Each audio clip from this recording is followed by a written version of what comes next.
What do you do when someone you love is triggered? It really depends upon the situation. But here's an example. So last night I triggered, said something sharp, and then my girlfriend triggered. And I was able to backpedal and kind of look at it and process my trigger and apologize, but my apology wasn't really landing for her because she was still stuck in her trigger.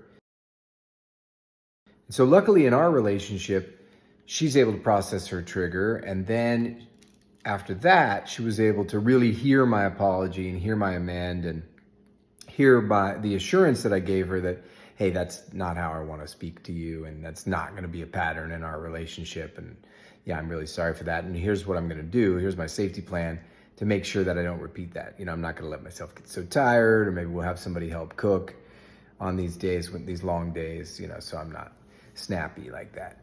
And that worked out great, but it brought to mind like, okay, there's a lot of different scenarios when your partner is triggered and you want to connect with them, but maybe you just can't because they're not ready, right? And so developing that patience to know like, okay, I want to own my side of the street, but they're just not really ready to hear it yet. So you can acknowledge it, but then give them space to have their own process and to get through it themselves.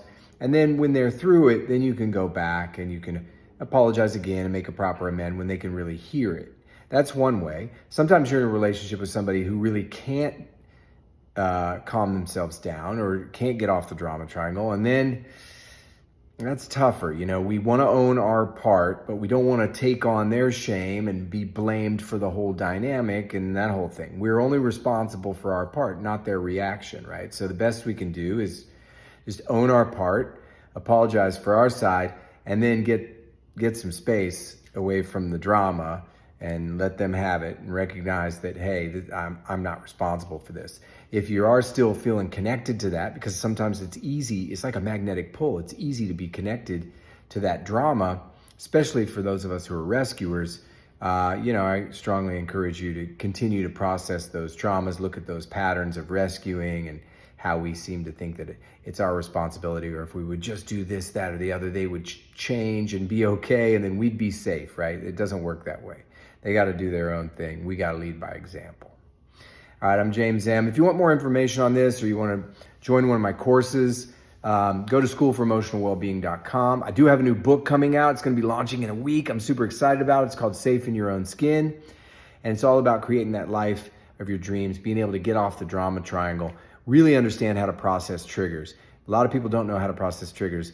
A lot of people talk about processing triggers, but don't really know how to neutralize that trauma. And this book dives deeply into that, and the course that goes along with it dives deeply into that. So you will have those skills when you are done with this, for sure. That's my goal, is to make sure that as many people have these skills and can do this on their own to create the life of their dreams. So I want you to be one of those people. So look me up, schoolforemotionalwellbeing.com, and I can't wait to give you that book. All right, we're doing this one day at a time, going from drama to calma.